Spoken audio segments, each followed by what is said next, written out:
Hello, and welcome to another edition of No Lights Paranormal, where three nerdy paranormal investigators sit down and discuss spooky stories from the web. My name is Joe. I'm the lead investigator. My name is Teresa, and I am the researcher. My name is Alex, and I am the equipment setter-upper and Baba Yaga enthusiast of the group. Yes, we're back for another installment. Thank you. And I want to preface this week by saying this. We are doing Hawaii this week, and I apologize for any butchering of the names that we are going to do. I think same goes for all of us. Yeah. Okay.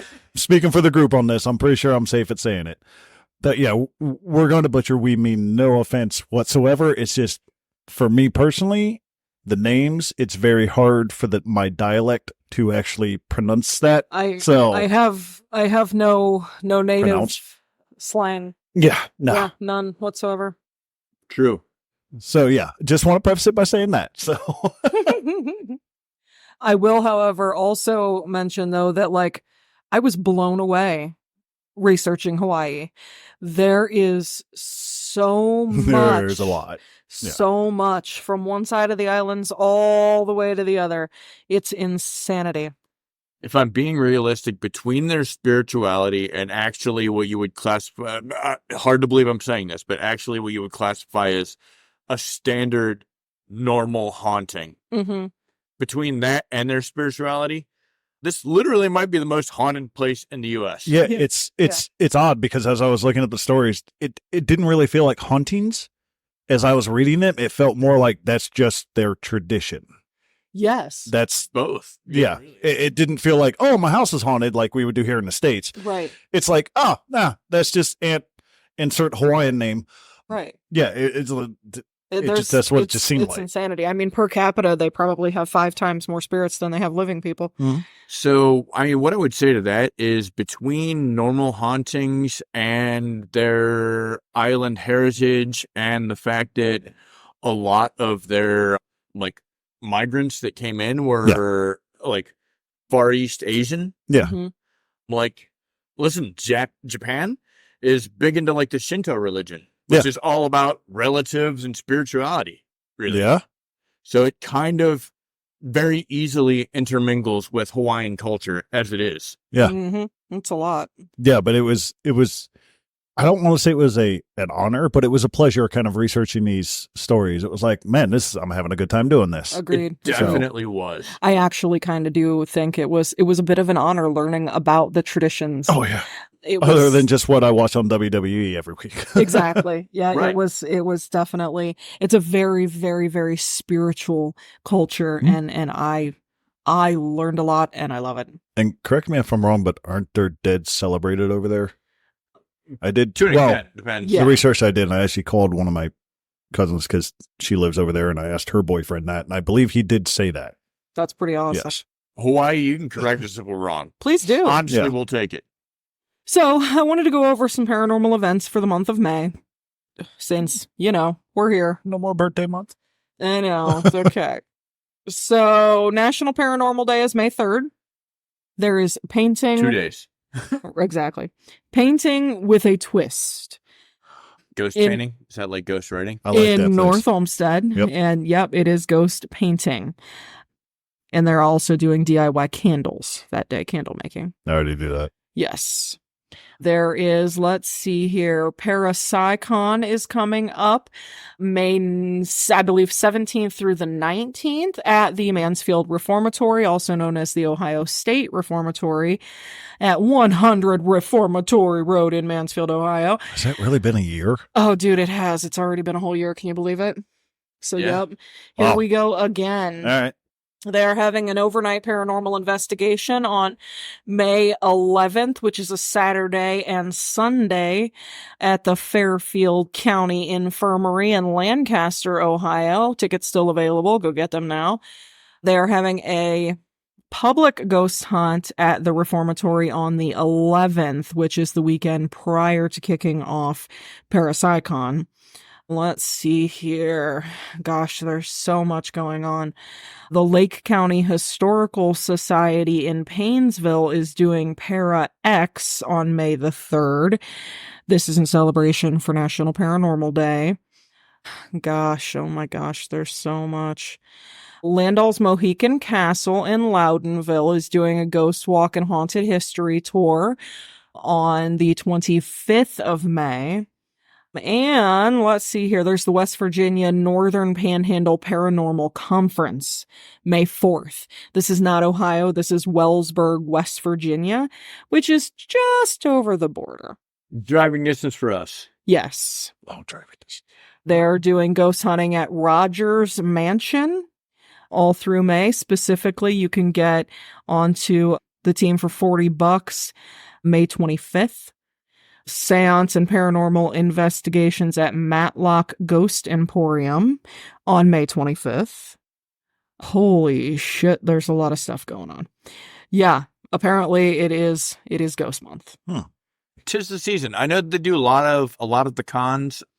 I believe the one out in Marietta is not too far from here. The first one in what I would consider early summer, not spring, but early summer.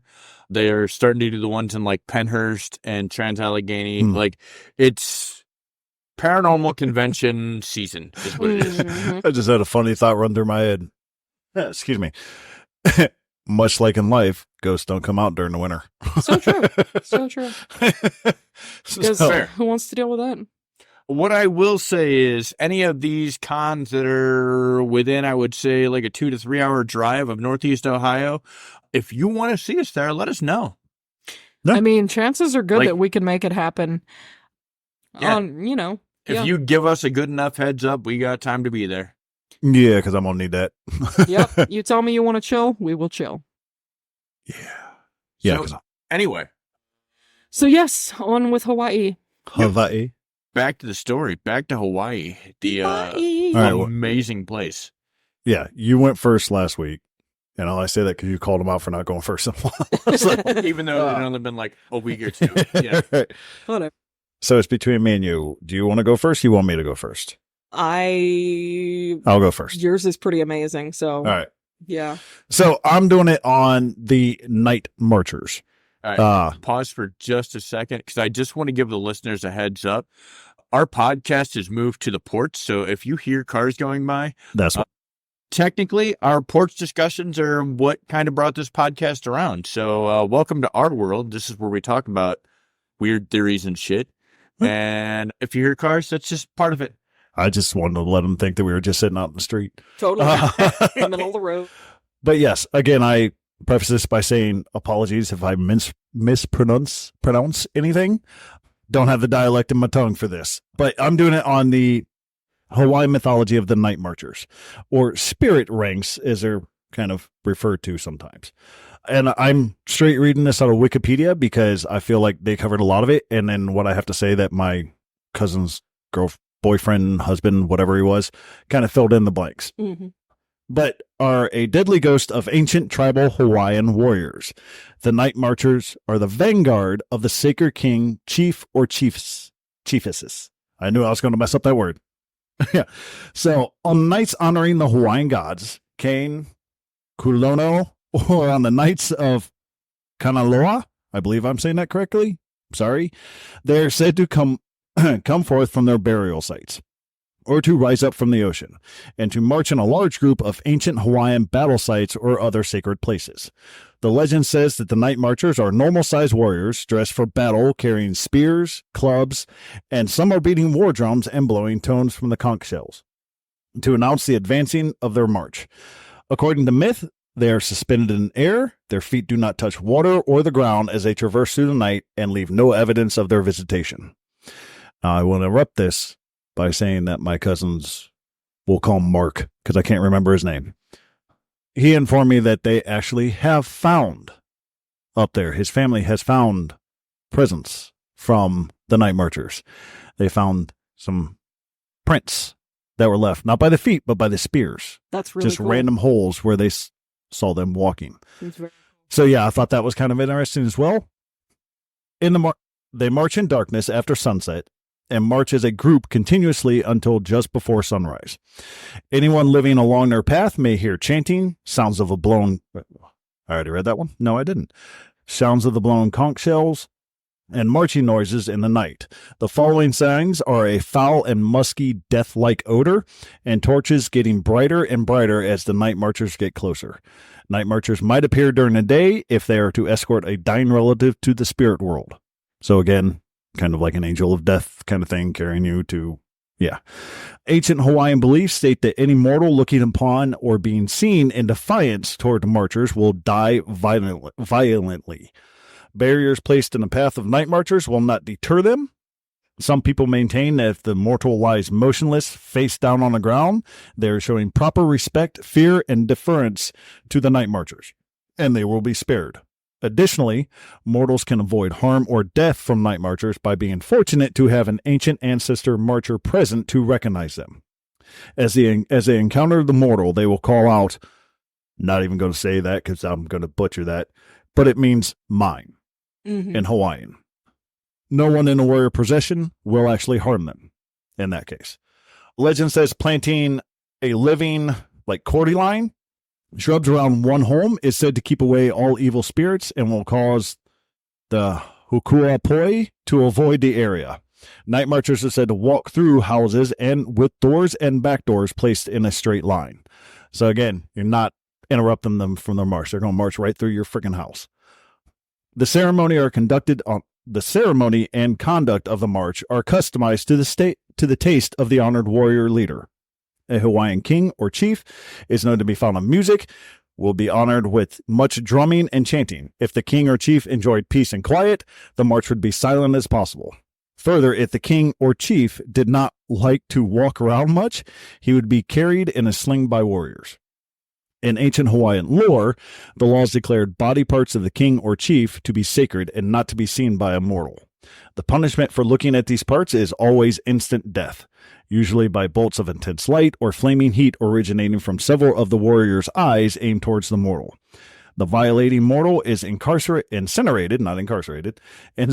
instantly, and all bodily remains dissipate as vapors. Like, that's some hardcore shit. Oh, yeah. If a king or chief's face was not supposed to be observed, the king or chief would lead assembled night marchers from the front, and if his back was not to be looked upon, he would lead them from the back of the assembled group. However, for some chiefs, not part of them was forbidden to look at by mortals. These chiefs would march among the warriors in the group. So, fighting king, fighting chief, be there in the middle of it. Right. Some marchers are joined by the Hawaiian gods. The torches are said to burn brighter on these marches. The largest torches are carried one at the front, one in the back, and 3 within the group. The number 5 is significant in Hawaiian mythology. In night marchers, the Hawaiian gods present, there are 6 gods, 3 male, 3 female. The goddess named Haliki, that's shortened it, I can't say the whole word, is often within the night marchers' composition. The night marchers are the march itself is varied depending on the king and all that. So, upon reading that article, there were some holes in my mind when I read it that was like, that doesn't make sense. So then I mentioned that I had a cousin that lived in Hawaii. She was born in the States, moved to Hawaii. She got with somebody there who is born and raised. Their family is like descendants. They've been in Hawaii their entire life. Really cool dude. But I asked him about this. I was like, hey, have you seen this? Have you experienced this? Do you know about this? You've lived there your entire life. Are you free to talk about it? Or is there something that, you kind of keep to yourself because it's your tradition? His first words were, I've been waiting for you to talk to me about this. Oh my gosh. So yeah, Thank you for listening. That was actually kind of cool. But I asked him, I was like, so is it actually true that if a mortal were to look upon the procession, they would meet with instant death? He said that has been majorly overblown. That is actually not true.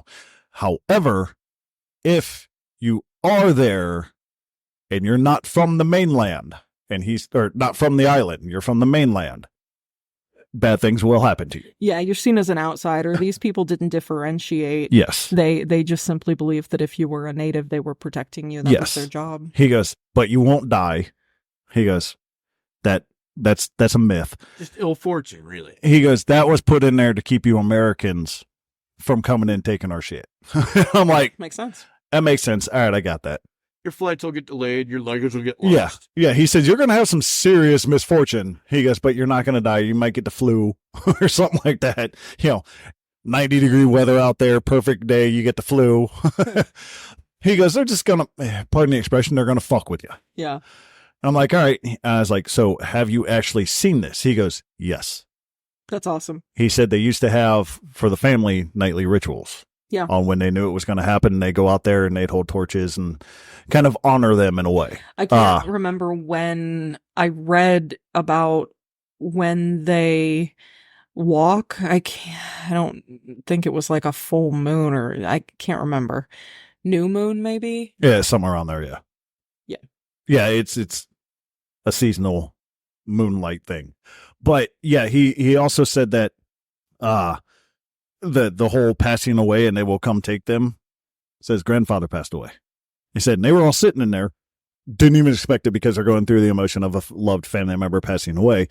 He said, all of a sudden they hear a knock at the door. They opened it, no one was there. But when they got back into the room, they said it was cold as shit. It stunk to high hell. He goes, next thing you know, grandpa's not breathing. He said, so they were like, what the hell? Looked out and they said they saw the night marchers. That's awesome. Like disappearing, kind of. So I can't remember the name of the cove, and I don't know, maybe you read this. There's I believe, God, I can't remember the name of the frickin' cove. Right. There's a beach, a cove. Over the whole entire island. Yeah. And there's a specific, Yeah. there's a specific inlet that I know what you're talking have about. been known to march down towards, because that particular piece of the ocean there is apparently the entrance to the underworld. Yeah. Or the afterlife, if you will. Yeah. They said they start from on high and then march to there as carrying whatever to go there. But yeah, he said they've seen many people get freaked out by it. Oh, I can imagine so. Because he said you literally see them marching. Yeah. And you hear, he goes, it was funny because my cousin, God love her, first night not the first night, but when she first moved up there and met him and was staying over at their house and all that, he said, I knew they were coming. He goes, she did not, heard that conch shell. She's a Christian. Heard the conch shell, thought it was the second coming of Christ. Started praying and all that. Like I said, God love her. But he goes, that was the funniest thing I ever seen in my life. He goes, she just dropped to her knees and started asking for forgiveness, stuff she did 20, 30 years ago. Oh my God. He goes, I had to tell her, honey, it's just night marchers. There's nothing like, we're good. You're good. Yeah. You're not going to get harmed or anything. But he did say it's a very sacred march. A lot of tourists try to interrupt it. Yeah. The worst thing you could do. Don't do that. And this is one of the big things that I think that we hit on during a lot of episodes and a lot of discussions we have, that the paranormal world is not just something for us to gawk at. Yeah. Things especially like this, like the night marchers. This is a very, very sacred piece of the Hawaiian history and the Hawaiian culture. It's literally their culture. These are their past warriors. Yeah. Still after death protecting their lands. If you want reference of what she's talking about, imagine somebody desecrating the retired servicemen that we have in the United States. Exactly. Same idea. Yeah. It's the same thing. Now, granted, they have a lot more tradition with their warriors, but it's the same aspect. Yeah, same exact idea. They've died for this place. Let them have their rest. Now, however, I won't say it on air because it is very graphic. He did tell me about one instance where a tourist tried to take a selfie of the night marchers. I might have read about this on a news page. He was there. Nice. Don't do it. That is all I will say. Do not do it. If you see that march as a person not from the land, you pay respect. You be respectful. I think do not interrupt that. You should most definitely be respectful to spirits in general, period, no matter where you are. Yeah. Know your audience, folks. Yeah. Just say, kind of like fucking with the Baba Yaga. Yeah. No, he said the ambulance was called and even the ambulance drivers wouldn't go up there until they were done. I have heard stories such as that. People are like legitimately afraid. Yeah. They weren't necessarily peaceful people. They were guardians. They were protectors. They were sentinels. If you think about early Hawaiian culture and all that, much like most lands, it was a feudal place. Exactly. There was infighting. There was, much like Japan, much like America, there was, with the American Indians, there was feudal stuff going on. They were fighting constantly. Pacific Islanders in general. Yeah. And then, lo and behold, somebody from the mainland comes in and be like, this is a nice place, and then tries to do Let's some... split up a hotel. Yeah. Fuckers. Yeah, these guys aren't very happy when you try to do that. So, but yeah, that's my story. I thought it was... I know we try to do something outside the box and not well known, but this story was too grandiose. I think it was a good way to just start it. Like, the way they respect their dead over there is completely different than what we do here. Yeah. It's almost like they're still part of the family, still living. Mm-hmm. So, especially with the idea that if you are a native, and you're basically in the wrong place at the wrong time when the procession of night marchers Right. comes by, right. as long as one of them calls you out as Right. an ancestor, Yeah, like I said in the theirs, story, if you say the word Yeah, in then Hawaiian, you're- but translate to mine. safe. Yeah, it Yeah. literally translates to your mine. Yeah. And that's kind of how you are protected from Yeah. being stupid and being in the wrong place at the wrong time. My white ass? Nope. Yeah, exactly. Not doing it. I'm good. None of I us respect that. can claim heritage, so we No. shouldn't be there. No, listen to me. My family is big. I got one family member living over there, and she was born in the United States. Not just born on the island. She was born here and then moved there. Do I one day hope that I am blessed enough to see that? Hell yeah. Oh, hell yeah.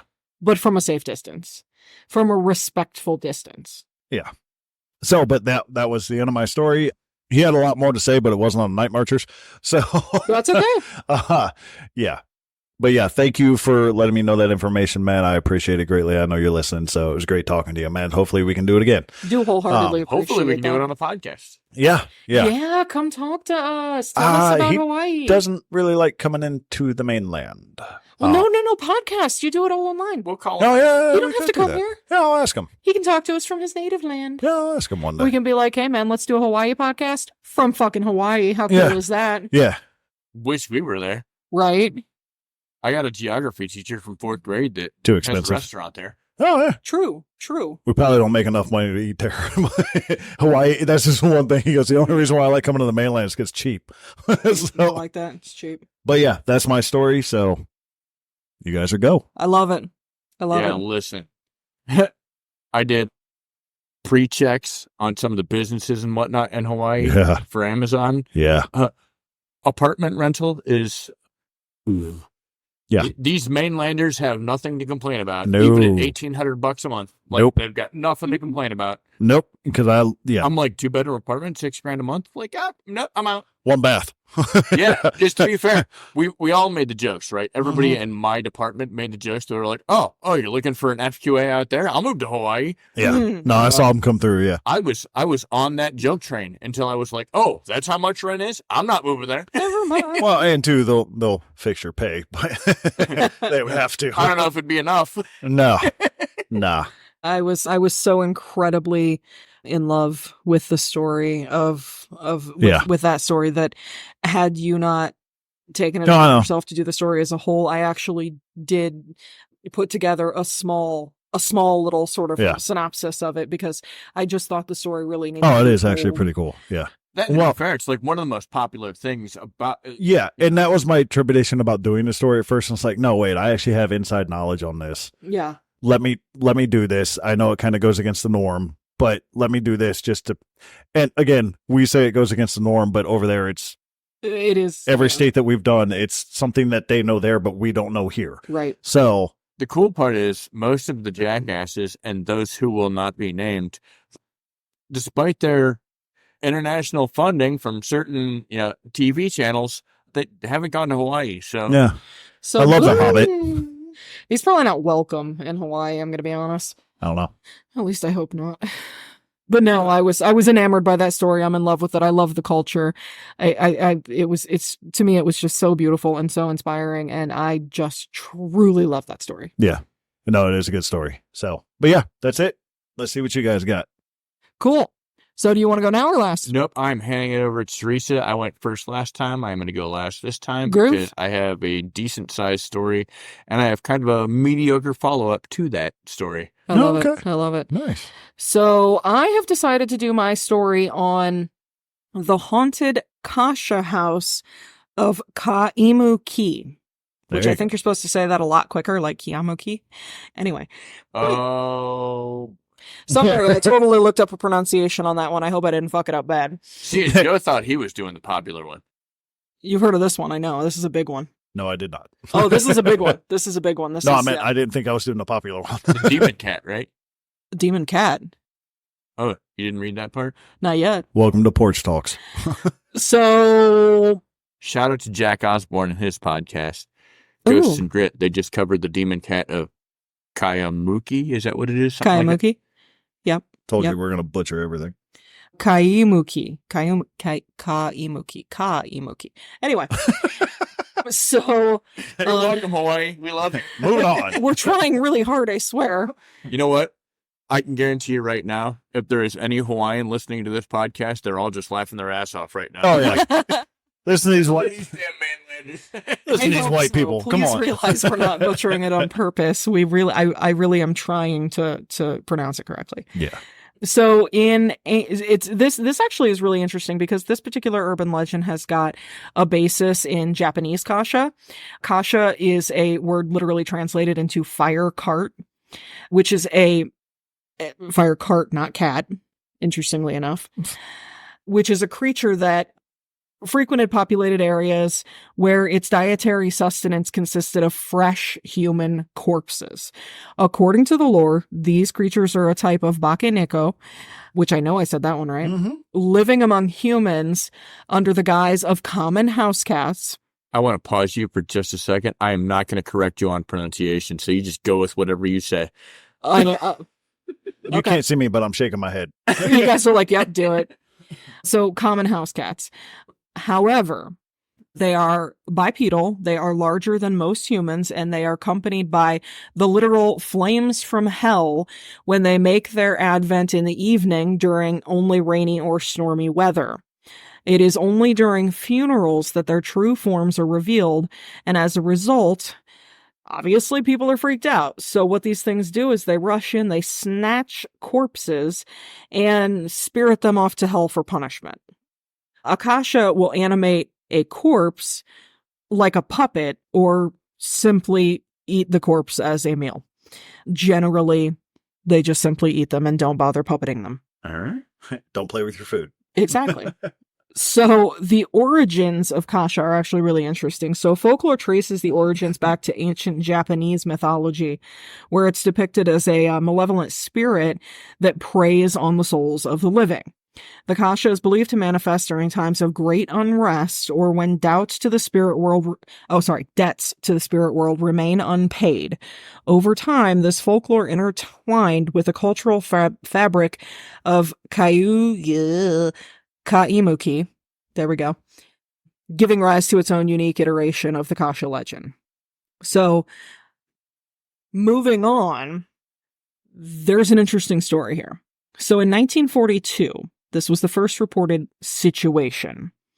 There is a news article that is really hard to read because it's a copy of a news article, but it's police called to shoo ghosts from Kaimuki. Kahuna, which is in Hawaii, kahuna, I believe, translates into keeper of the secrets. And it is basically their version of like priest or priestess, like healers, basically spiritual healers. So kind of similar to like Native culture, Native American culture, I guess you would call it. Anyway, kahuna brewed evils again Wednesday night, dispelling old-timers' hopes that the war had stilled it, answering the Kaimuki near riot at 1:25 a.m. Police Sergeant Mosley Cummins and Patrolman Robert Ansteth found a Hawaiian boy aged 10 and his two sisters, 18 and 20, on their sofa, shrieking uncontrollably. The mother, beside them, also shrieking uncontrollably and waving tie leaves. I think it's pronounced T, but it's T-I, not like T-E-A. Yeah. And sprinkling Hawaiian salt all over the place to ward off ghosts. At 10 p.m., she said that her son had detected the odor of a ghost. I couldn't find anything that explained to me what the odor of a ghost smelled like. Lilac. Lilac? Yeah. Potentially. And the ghost was angry about being found out. Therefore, the spirit attacked this 10-year-old boy and then began repeated attempts to strangle him and his sisters. The woman believed that this ghost was bothering them and it was her husband's fault, who had abandoned the family prior to this incident. After 1.5 hour struggle, police and the family yielded the home to the kahuna and retreated. At 3 a.m., the mother and the kids were taken to her sister's home. Yeah. Anyway, her salt and her tea leaves did absolutely fucking nothing, which is unfortunate. This actually was an article that appeared on the Honolulu Star Bulletin, and they just simply called it evil. They just said these were evil doings of a kahuna. So it goes on to tell the story a second time, which is really weird. 1972, there was another one that was really interesting about a specific house on, let's see here, a police officer in a patrol car in Kaimuki got a late night call from 3 girls sharing a house in a neighborhood that was considered haunted. The girls heard strange noises of someone moving around and talking, and one of the girls said she felt a hand on her arm. They decided to spend the rest of the night in Papakolea with the mother of one of the girls and wanted the policeman to follow them there. The girl got out of the car. The girls got into their car, and the police officer got into the cruiser, and they drove halfway down Wailai Avenue. Suddenly, the girl driving pulled her car over into the Oasis Cafe parking lot, which I think still exists to this day. The policeman later wrote in his report that the girl in the middle of the seat was fighting off someone who could not be seen who was strangling her. He jumped out of his car, reached into the girl's car to help. In retelling the story, the officer said a big, strong, callous hand that could not possibly have belonged to a teenage girl grabbed his arm and twisted it, and he radioed for assistance. The answering officer was prepared for the parking lot fight, but not for a ghost. There's a ghost in that car, he told me, and he was white as a sheet. The girls were absolutely hysterical. I told the girl that had been choked to get into the police car and the other 2 to follow us. As soon as she got into the car, the motor died. It wouldn't start up again. He put her back into the girl's car, into her own car, basically. The other officer tried the motor, and the cruiser immediately started back up once the girl was not in it. The 2 cars drove about 5 yards, and then suddenly the door of the girl's car flew open, and the same girl who had been choked basically flew out onto the roadway. Again, she was tearing at her throat as if someone was choking her and she was trying to remove their hands. Together, both policemen were not strong enough to pull this girl's hands away from her throat. The Hawaiian police sergeant ran into the Oasis Cafe where he grabbed a handful of Hawaiian salt and a glass of water and basically just hosed everybody down. And shit immediately calmed down. Good on him. He said, the officer explained, "It's something my grandmother told me. I've never tried it before, but it sent the ghost away." And I'll be trying it ever since. Exactly. Now it's in his patrol car. All right. So this is the haunted. This basically, it's not just a house. Apparently, this Kaimuki is like a neighborhood. So it's basically like this whole damn area, and it's just some ghost who likes to fucking choke people out. That's some scary shit. I mean, I got nothing. Yeah. And then this crazy cat who eats corpses. So I guess you can't trust your the stray kitties in the area. Listen, in reading, mainlanders wouldn't believe how haunted Hawaii is. Literally, they everything there is some sort of spiritual death notice. Well, I mean, if you think about it, it's an island. And yes, it's huge, but as compared to, like, say, the entirety of the United States. Plus, they had a lot of death there. Yeah. And here's the thing: So, is from what I was reading, if I remember it correctly, even like half of Honolulu, right? The Mhm. biggest city on the main island. Yeah. On the Big Island is what they call it, the Big Island. The big. Half of that is built over a temple. Yeah. Mhm. Yeah. Yeah. Like half of downtown Honolulu, biggest tourist destination in Hawaii, Yep. is fucking haunted. Yeah. Yeah. And we're not meaning haunted. I mean haunted. Yeah. Like some scary shit. I specifically wanted to just give an honorable mention to the USS Arizona. We have Fair. 105 servicemen that are still in the Arizona under the waters there in the bay at Pearl Harbor.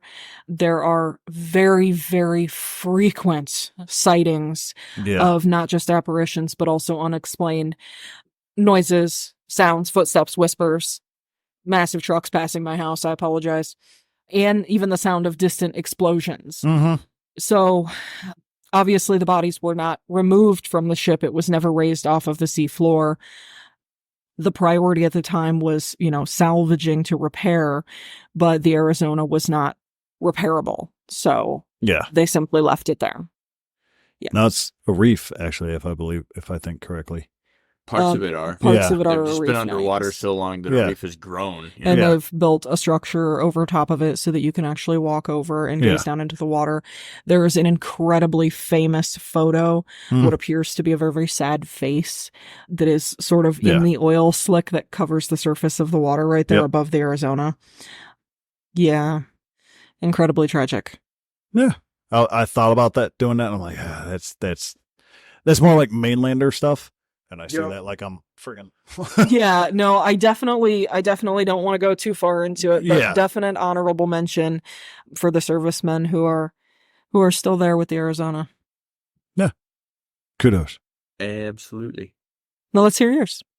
All right. So I am doing, it's a place called the Judd Trail and the Jackass Ginger Pool. I can't get over that name. I love it. I will not lie and say that the name did not attract me to this place. Yeah, no, I know it did. I was there when you looked it up, so yeah. I was like, yep, doing that. So, from all accounts, if you are looking for one of the top easy hikes on the island, this is one of the most recommended. The total hike distance is just 1 mile for the entire Judd Trail loop. Average time is 30 to 45 minutes to walk it, and the incline is only like 170 feet, which, considering the whole island is a goddamn volcano and a mountain, an incline of 170 feet is not that much. No. Am I correct in thinking that that's Oahu? Yeah, it's on Oahu. So either way, apparently one of the easiest hikes, not necessarily one of the easiest roads to drive, and I'll get into that here shortly. None of them are. So apparently, if you park on the side of the road at the Judd Trailhead, it's not signed or official, but basically you can just find a spot in the dirt where your car fits. However, there is a warning on the article that I read. This is a hot spot for smashed windows and theft, so leave nothing valuable in your car. Noted. So after parking in the tree tunnel at the trailhead, there's an immediate immersion into tranquility with a small stream glistening under a thick blanket of dense foliage, whatever. Same difference. You fucked up the easy word. You cross a small river, hopping your way across stepping stones. On the other side is a bamboo forest tunnel that leads into a pine forest, which apparently is not super regular for a tropical island. Yeah. Pine forest Yeah. is kind of weird. Yeah. So apparently, from one person's account, the pine trees blew them away. Never had they been on a hike where the trees were quite so large and uniform. Like, apparently that's another anomaly here. The pine trees are super uniform. They're X feet apart and yada, yada, yada. This is weird in itself. As if they were literally planted on purpose. Right. Halfway through the loop, you will find a sign for the Nuanu Trail. This is a much longer and more strenuous hike. taking more than 4 hours. It is a total of 10 kilometers in distance and 500 meters of incline. Yee. It is a great hike, but if you're just looking to enjoy a stroll on a normal day, just stay on the Judd Trail. Yeah, that ain't the one for me. That's for damn sure. The Judd Memorial Trail continues to follow the Nuuanu stream before leading you to the Jackass Ginger Pool, which is a swimming hole which is next to the backyard of very lucky homeowners. I have to know how it got that name. Was there some jackass ginger who drowned in it or something? I'm hoping. We'll get there. So yeah, if you have a natural swimming pool that's 30 yards from your doorstep, kudos to you. Like, Very that's cool. Jealous. Sweet. At the Jackass Ginger Pool, one account was that they met a father who was enjoying small rock slides down the cascading waterfalls with his 2 daughters. It is an awesome spot to come for some uncrowded fun with a little rock pool. Kids absolutely love the spot, apparently. Creatures are everywhere and endless. And they went for an icy dip there and had some fun on a rope swing, which is great. So the irony is, despite the fact that there are creatures everywhere, what I can tell you is I found a weird article the other day while I was just doing Google News, because I kind of do that when I first get to work, where somebody got busted for having snakes. Apparently, that is a felony in Hawaii. You are not allowed to have reptiles because there are no snakes that are indigenous to Hawaii, and they don't want to worry about habitat and stuff. So even like ball python and stuff, you're not allowed to have them. Yeah, I did read that. Period. Right. Like, you're going to jail. I'm okay with that. So, on to the road itself. There's a place called the Death Curve at Judd Trail. And upon reading of this, Teresa, you would be more familiar with this than Joe. It seemed a lot like that curve at our house in Tennessee, only worse. So we used to live in Tennessee. We lived on a curve where every time it rained, somebody was hitting our fence. Jesus They were coming off the road and hitting our fence. Okay. Slick as shit. Like, yeah. Literally every motherfucking time it rained. We lived there for 5 years, and I would say there's no less than 10 cars that went through our fence at that time. Nice. All right. Yeah. So did you replace it every time or just said fuck it? Well, no, yeah, they're in. Okay. Well, we had dogs. Yeah. And yeah. Okay. Yeah. So here's where it differentiates itself just a little bit. As the use of automobiles became more common, so did the tendency for speeding, resulting in numerous auto crashes. And with Hawaii's many winding roads, that proved hazardous for the unwary driver, including the road that ran through Nuuanu up to Pali. Yep, I said it slow. Yep. In the 1920s, improvements were made to that road. The road was widened to help ease some of the sharp curves. Today, at the fork of Nuuanu Pali Drive, which is where they said that the parking lot for this trailhead was, if you veer left, you will be on Old Pali Road. Continue for about a half a mile, and the road ends at a fence and a gate. The road was closed here, and traffic was diverted to protect the area around the Nuuanu reservations 2 and 3. Following the Nuuanu Pali Road to the right of the fork, the road takes a more meandering track as it now seemed to follow the topography and the path of the stream. This winding road was once used by horses and carriages, became a deadly turn that injured countless numbers of unwary motorists and claimed numerous lives. Just above the hairpin curve at Lily Pond and Waterfall, numerous accidents occurred at a place the newspaper referred to as the Death Curve. As motorists sped down towards Honolulu from the Pali, they lost control of this sharp turn. In the opposite direction, coming from Honolulu, drivers would slow down as they drove through the twists and turns after the country club road, and then coming out of the hairpin turn, seeing the short straightaway, they'd step on the gas. In either case, bad brakes or failure to slow down, poor lighting in the area, cars crossing into the center of the road from the opposite direction. There were many reasons for crashing, as there were accidents and death. When the cars careened out of control, they'd often either hit a tree or roll off the road into a 20 to 50 foot drop. It's not that far. So, as you can imagine, if every one of those cars that hit our fence in Tennessee went over a 50-foot drop, not a whole lot of people lived. Yeah, no, not really. In 1931, the city began to work to remove the death curve by Reservoir Number 2. The reservoir is commonly known today as Ginger Pond or Jackass Ginger. I'm sorry. I'm going to giggle about that every time. You've literally said it every time. The newspaper reported the sharp corner just above the horseshoe curve was being trimmed to about 15 feet to provide a wider turn. Driving up the Nuuanu Pali Drive after coming out of the S curve and passing the Ilanawai condos on the right, the left of the road bends a little. Yeah, the left of the road bends a little to the left, and you come to a short concrete bridge. On the left of the bridge is Reservoir Number 2. This is Jackass Ginger Pond. The spillway, in case of flooding, runs under the bridge. Just before the bridge is a shoulder area for parking, and a clearing that leads to the hiking path. Death at the bridge. So although traffic through Nuuanu Pali Drive was now lighter, there were still a few accidents resulting in injuries and even deaths. On Memorial Day in 1955, Shingeru Sakaguchi died in a crash just before midnight. His car smashed into the bridge at Ginger Pond after failing to make the curve above Morgan's Corner.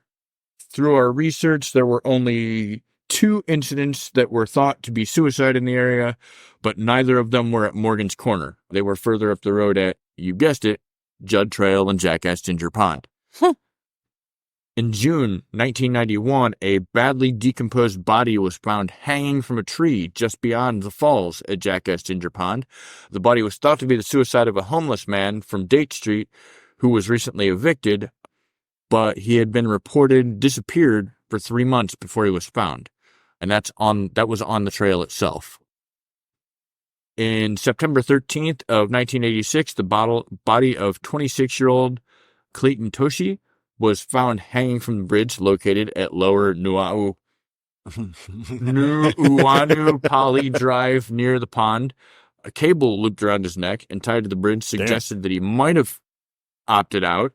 The whereabouts of Clayton's car remained a mystery, and no one could account for how he got where his body was found. So yeah, we are looking at, and up until that point, countless, I would say no less than 20 and probably more than 30 accidents on that road in that hairpin turn. Jesus. People just careening out of control, going into a tree or over the cliff. And so the irony of that is when you look at that from a normal haunting standpoint, the first couple were accidents. You were probably speeding or it was raining and slick and yada, yada, yada. But what happens when you've had so many deaths there that were tragic that, a haunting and a ghost in the middle of the road makes you veer off of the road? True enough. So it only compounds and makes it worse, right? Yeah. One account that I found in 2016 was the state temporarily closed Judd Trail in Nuuanu after a banyan tree, which they grow up to about 100 feet, and they are super wide. It's a banyan tree. Okay. It's a super big bonsai tree. Yeah, no, I know what it is. I wasn't sure if that's what you said at first, so I was making sure. The state had temporarily closed Judd Trail after the banyan tree fell on a hiker. Damn! A 43-year-old hiker was seriously injured after the tree just fell over on top of her. That's weird. The woman was hiking Judd Trail in Nuuanu at about 11:20 a.m. When the incident first happened, first responders said she was taken to the hospital with multiple injuries. I'd be shocked if there wasn't. Again, I'm shocked she lived. It's one of those weird places where stories just seem to compound themselves. Upon that, I looked into it. If you are not, with somebody, Hawaii is not the place to go hiking. Yeah. No. It seems like if you do, you get punished. I did actually, I don't even remember exactly what I read, but it literally said, just don't go by yourself anywhere in Hawaii. Yeah. I mean, so the thing is, I did a quick search and I was just trying to find how many people actually died at this particular trailhead, which I didn't find that. But what it did lead me to is it led me to another website it's survivehawaii.wordpress.com, where they listed a lot of the like instances where people had just gone hiking in Hawaii and like shit happened. Oahu hiking deaths. An Indiana visitor who was 32 plunges off 250 feet to his death near the third peak of the Olomana Trail. Jesus. 25-year-old California man slips off the Muanoali Falls Trail. Again, falls 200 feet to his death.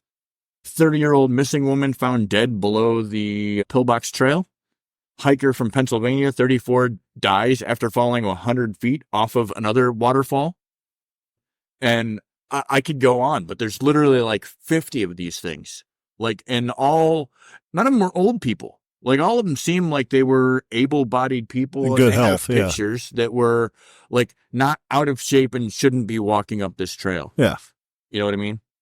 But I guess what I would do here is, in order to close out my story, and I have posted a link in our Facebook group because I found this interesting, and it kind of summarizes a lot of hauntings in Hawaii, is I found a story that was written to Honolulu Magazine, and it was one person's like firsthand account of like their Hawaii, like this is their native place, and like, so I'm just going to touch on like the first couple of paragraphs, and I posted the link so that you guys can go in and you can like read the whole thing, because it touches on a little bit of everything from like the night marchers to this, to that, to what they've experienced. So let's see here. There are stories that I'm going to read it from her perspective. And like I said, I'm only going to go like 5 paragraphs to do it, and then I'll let everybody else read the rest. There are stories that I never like sharing. About an overnight stay in an old dorm in Kalauapapua on Molokai, when I watched the manifestation of a nurse stand over the bed of my roommate who had been coughing all night. Wow. About the Japanese hiker who followed us down Kealia Trail in Molokai late one morning and then vanished on one of the switchbacks and no one else ever saw him. Nice. About strange scratches around this person's ankles for a week after their best friend's cat died. Goes on to quote, they hated that cat. Oh my God. And yet we all have them. Stories about unaccounted for shadows and schizophrenic televisions. Stories about seeing spirits of the dead relatives or getting a strange chill when you walk down a dark hallway or into an empty elevator. Stories about Pele, fiery orbs of light in graveyards, and the drumming of night marchers, faceless ghosts. I was supposed to say, wait, what? Ghosts? Yeah, faceless ghosts. That's different. There's a universal theme that runs through these tales, says Dennis Agawa, a professor of American Studies at the University of Hawaii. We all want to know what happens when we die. Where do we go? Do we still live on? These tales of the supernatural and unexplained are as much part of the culture of Hawaii as plate lunches or slack key music. They are stories we share at potlucks, over hibachis, after a few drinks at pauhana. Everyone knows someone who's seen or felt something, and we repeat these stories with gleeful abandon, recounting every chilling detail until it's almost as if we've experienced it ourselves, except for this person. And then she goes on to start talking about all of the experiences that she had. And that's the part where I'll let the listener go ahead and click the link on our Facebook page and read it. It's a very interesting read, but it's a story all by itself. That's pretty awesome. All right. But from what I read and what I've researched, even the people of Hawaii are like, look, we've all got stories. Yeah. Like there's nobody on that island that doesn't have a story. Right. No, I don't doubt it. So, in conclusion, Hawaii is fucking haunted. Well, like I said, more, yes, haunted, not disagreeing with that, but more like pissed off haunted. Yeah. Like, that's what it seemed like, because they're still killing to this day. So, right. Again, I mean, the interesting part is when you mix the spirituality with the actual, like, what would cause what us mainlanders would call normal hauntings, tragic deaths, yada, yada, yada. It's for everyday life over there. Yeah. Right. And so you have all of those tragic deaths that you would get anywhere else. Mm-hmm. Plus you have that spirituality of like literally warring factions. Yeah. I just had a thought, and I mean no disrespect when I say this. Believe me when I say I'm not trying to be disrespectful. But is it because their belief system over there doesn't really, like, there's nothing to do with it? Like, they honor them, but they don't really do anything after that. Like, most other cultures have, like, you're dead, we honor the dead, that's it, but they're dead. Mm-hmm. Is it something with the culture and the spirituality of it that is making it like that? Because I do know, because my cousin's person said that there's a lot of Hawaiians that are still very pissed off that they're not their own country. I would say that it's probably what I would consider like a mix of the two. Right. I wouldn't necessarily like lay it to like a cultural way of life. What? Yeah. All right. Yeah. So let me pause, rewind, and state this in a different order of operations here. I wouldn't say it's because of like religious purposes. Right. A cultural way of life, maybe. All right. Hawaiians honor their dead in a very specific way. And much like your cousin's husband or whatever was saying, like this is just how they live over there. Right. But like, you're not part of that culture. And when you intrude on that, they're so used to being at war even with each other. Right. And that's kind of where I was going with it. Is it because, not to cut you off, but is it more to the point of like, they're still family to them? So yes, it's everyday life for them. They don't see it as haunted. They visit their ancestors coming back. But to someone who's not from there, come over and gets attacked, is it a way of mind for them? Like, oh no, that's just, Uncle so-and-so or Aunt so-and-so. Let's doing for this. a moment take a step back and say that we mix what you would call residual with what you would call intelligent at the same time. Yeah. It's much like, when we randomly talk about, hey, if you go to Germany, what are the chances your ghost speaks English? All right. That's right. You idiots trying to get EVPs in English. It's not going to work. No. Right. So to an intelligent haunting from somebody that, passed away 200 years ago in Hawaii when there were still warring factions there, any outsider is not welcome. Yeah, exactly. They're still defending their dead is what they're doing. Yeah. So that's what I was meaning. Is it more that's just the way of life for them and we're just not used to it, so we take it as it's an evil haunting? Mm-hmm. Or is it just hey, they're just defending their country? Because like I said, that guy did say there's a lot of Hawaiian people, Samoan and all that are very pissed off that they're not their own country. I get it. And he even did tell me if I was to go there, there would be some places, much like New Orleans, where I couldn't go. Not because of the color of my skin, but because of where I'm from. Because you're not. Because I'm not Hawaiian. No, and that all makes sense. Yeah. And it's up to us to be intelligent enough to segregate that. Right. You know what I mean? Right. I think it's all about respect. Right. We'll go with that. I think that you have to. I was meaning live people, not dead people. Yeah. That's fair. No, I still agree. Yeah. I think it's about respecting that it's not where we're from. And, would you want somebody like, say you're like me, I grew up on a fucking farm, right? So for me, I'm just a farm kid living out and doing my thing. I don't want some city folks coming out in their, wannabe truck going, oh, look at this pretty farmland. Let's traipse all over it. How cool is this? But see, that's what I'm meaning. There are some places, because of what happened, we just can't go. It's more of a respect thing that I don't go there. Like, hey, that's your land. You take care of it. Right. That's yours. I'll stay away. And that's what I'm saying. Just have enough respect to realize that that's somebody's home and you're not from there. So right. And stop it. That's kind of what I can say for like us as a group. Right. It's like we recognize that, right? And that's kind of our form of respect is that all right, cool. Like, you don't want us to go there. That's cool. We won't. That's cool. Not to get like in-depth political about it, but it's like when we read stories about like Europeans or somebody out of this country, like attacking how we live in America. We're like, well, you don't live here. You don't get it. Like, it's a more polite way than what I would say it, but yeah. Yeah. It irritates me to no end. I'm You're like, right. you don't understand. Like, you're just not from here. Yeah. Yeah.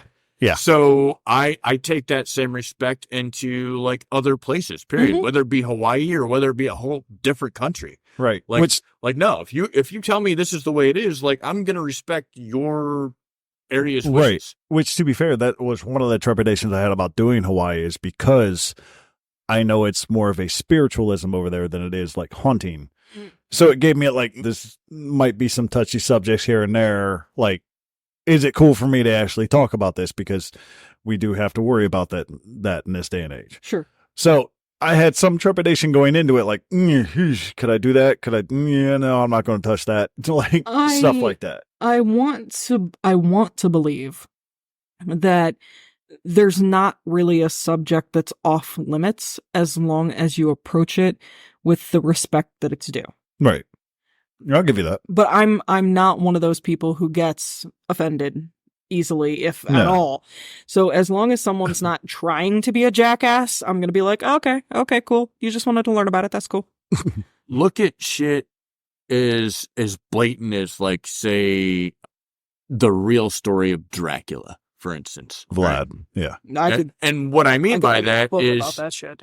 But what I mean by that is there's probably a lot of countries right around that area that look at him as a bad guy. Oh yeah. Oh yeah. But damn, he's a national hero. Yeah. Right. Yeah. He's literally got statues. He's a national hero where he's from. He literally saved them. Right. So, I mean, that's kind of how I look at everywhere that we approach is, okay, well, how does the culture look at what they're doing? Mm-hmm. Mm-hmm. And I just want to show it the respect it's due. Right. Basically, go into it, even though I hate this term, open-minded. Go into it with an open mind and do not be a judgmental prick. Right. Right. Don't fuck with the Baba Yaga. Exactly. No. Yeah. And for somebody like me who, like, there was a period in high school where, like, and I've said it before, I looked at a lot of different religions. Like, I was kind of a theologian for a couple of years, like, where I'm like, oh, like, I want to understand all about these people and these people and these people. Like, so, like, I get that all of these cultures have different ways of looking at what they look at. Yeah. You know what I mean? Well, it's also, we're not going to get on a religious subject, but it's also funny because they saw kind of the same thing if you actually look at it. So it's kind of weird, yes. But with Hawaii, that's a different breed, man. Like, I'm not even saying that lightly. Right. Like, and I would say that if I were to put them closest to any other state of spiritualism, oh yeah, I would say they're probably closest to, like, the Japanese religion. Japan has a lot of ancestor worship. It's the kami. It's the Shinto religion. Yeah. And it's probably, to be fair, like, I haven't really looked too hard at, like, the Philippines and stuff like that, but it's probably a very much like Pacific Islander type thing. Yep. Well, Which that's also my other dream vacation is Japan. But right. But either way, what I will say for an absolute fact and stamp my fist of approval on is Hawaii, you did it right. Like, I had a blast looking at, like, there was no end to the stuff. Like, I could do 12 episodes of Hawaii. Oh yeah. Alone. Oh yeah. Agreed. Yeah, it would definitely fantastic. Great reads. I would say this.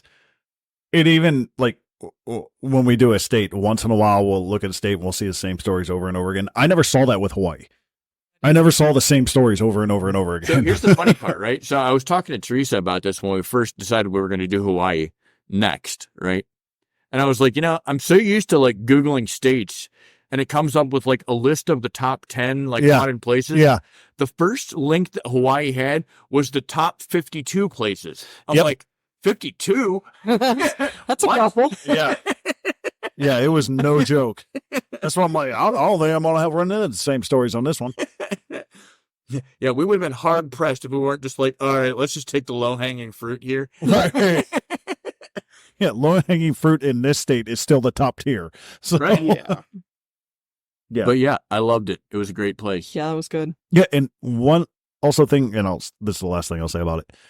One also thing I found is how closely their hauntings are mixed in with their mythology. True. Like, I couldn't find a separate story for either one. Yeah. Yeah. So, yeah. Yeah. Right. Well, like I was kind of saying during my story, is at some point, culture and normal paranormal kind of collides. You know what I mean? Right. Take that road, for instance. The Jackass At Ginger. one point, it's just dangerous and people are swerving off the road. At Yeah. another point, not only is it dangerous and people are swerving off the road, but now you have phantom ghosts in the middle of the road. Times Ghost. Give me another reason to swerve off the road. Didn't even mention animals. Right. Which is the one reason I would swerve off the road. Right. Instead, it's crazy ghosts. Which, if you think about it, it's food for thought. How corporeal was that ghost where you had to swerve off the road? Yeah, like you really felt like it was somebody you were going to hit. Because most of the ghosts I see are, you can see straight through them. Yeah. So if it's literally that solid to where you're like, oh, Well, that and there's variances to it being at night and the ghost being brighter because it's lit Right. up by headlights. You know, well, that's what I mean. Like, a normal ghost isn't going to be lit up by headlights. It's going to go right through it. So it's not going to light it up. The only way it lights up is if there's a reflective surface off of it. Right. So, well, I mean, my only parallel with it is how many places here in the States do we have phantom hitchhikers that people actually pull over for? well, yeah, Yes, no, yes, that's what I'm meaning. Yes, I was going with the same lines. Yeah. It's crazy. Yeah, I'm not pulling over for any hitchhiker. Oh. Like, Yeah, fuck that. So, unless I know them. quick short story along the same parallels is Teresa and I, when we lived in Worcester, like 25-ish years ago, our backyard was a cemetery. I pulled down our road one time. I was not paying attention. I looked up. I thought I saw a person, but by then it was way too late. I hit said person on my way home, and all the electronics in my car went out. Huh. Car literally shut off top of the road, and it's like a 5-house deep Yeah. road, dead end into the woods. Oh, all right. So it with left you in a good cemetery spot. in the backyard. Left you in a good spot. Left me in a good spot. I mean, I could have just rolled down the hill, but I was like, huh, wow, brand new truck. The radio and everything went dead. Battery? No. Wouldn't start back up? Went right back up. Oh, all right. It basically, when the spirit Got a little juice. passed through, Yeah. yeah, just shut the truck down. Got a little juice. Yeah, the truck literally was brand new. I'd bought it like. Did 6 you months look prior to behind that. you? No, I was freaked out. I did Okay. not. Okay. Cannot say that. Didn't I want was to see like, it. All what right. the fuck is going? Like, no, I was actually, to be fair, at that point, when everything died, I was staring at the radio, like, what the fuck? Where'd my music go? Oh my god! Well, that and the clock had disappeared. Like, all the lights on the gauges were gone. I'm like, Yeah. the fuck is. All right. Well, already then. All right. So, yeah, Hawaii, loved you. Love, love, love, love, love, love. Yeah. Yeah, that was super good. I enjoyed it a lot. So, where are we going next? Oh, Yeah. wait. Where are we going next? No, that's the kid of it. Yeah. So next, what I will say is, West Virginia, you have a lot to live up to. Yeah. Oh, yeah, you did already say it, but I want to say it for the listener. So, Well, West Virginia's got massive amounts of folklore. I think that we might be able to dig something up.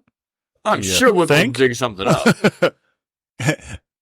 figuratively, not literally. Right. No. I'm not. No, I won't be literally digging up anything. Yeah, no. Okay. We leave the dead where they go. All right. And in the words of our catchphrase, I don't fuck with the Baba Yaga. Right? Mm-mm. No, Oh, no. And I feel like And I feel like West- digging shit up is right on those lines. I've got some stories that say something. Yeah. So yeah, I put it back down. thank you very much, Hawaii. That was a lot of learning, a Yes. lot of entertainment, and I have to say I am completely enamored with your culture. So yeah, love. And if you have any stories that you want to tell us, you can reach out and touch us on facebook.com/nolightsparanormal, nolightsparanormal@gmail.com. No Lights Paranormal is in fact on X. You can find us there at nolightspara, P-A-R-A. We are... And if you want to join our group and not just be on our Facebook page, you can join the No Lights Paranormal Network, where you can respond to us and post your own stories and this and that. We All don't have kinds any of cool limitations stuff. set on that. No. And you know what? I also am very, very welcoming of other paranormal groups posting things on our page because we're kind of all in this together. So let's share some. They call Cool it a community stories. for a reason. That's right. Absolutely. There was a reason I labeled it the network. Everybody's welcome. That you didn't have to think that hard. True. With all that said, though, reach out, say hello. Yeah. We appreciate you. Private homeowners, private business owners, as always, you are extremely welcome to give us a call, a text message, or an email. Let us know what's going on. If you have something that you're not comfortable with going on in your house, let us know. We'll come. We'll take a look. We'll cleanse. We'll Within reason. Yes. within reason. If it requires a young priest and an old priest and some holy water, that's not our gig. But Fresh out. yeah. But yeah, let us know. And I say that because I just recently had a homeowner reach out to us. And I just truly, that's why we do this. We want people to be comfortable in their homes. So we're learning as much as we can. That's it. Hawaii, we loved you. West Virginia, we'll see you next week. And don't forget, don't fuck with the Baba Yaga. You put it back. Yeah.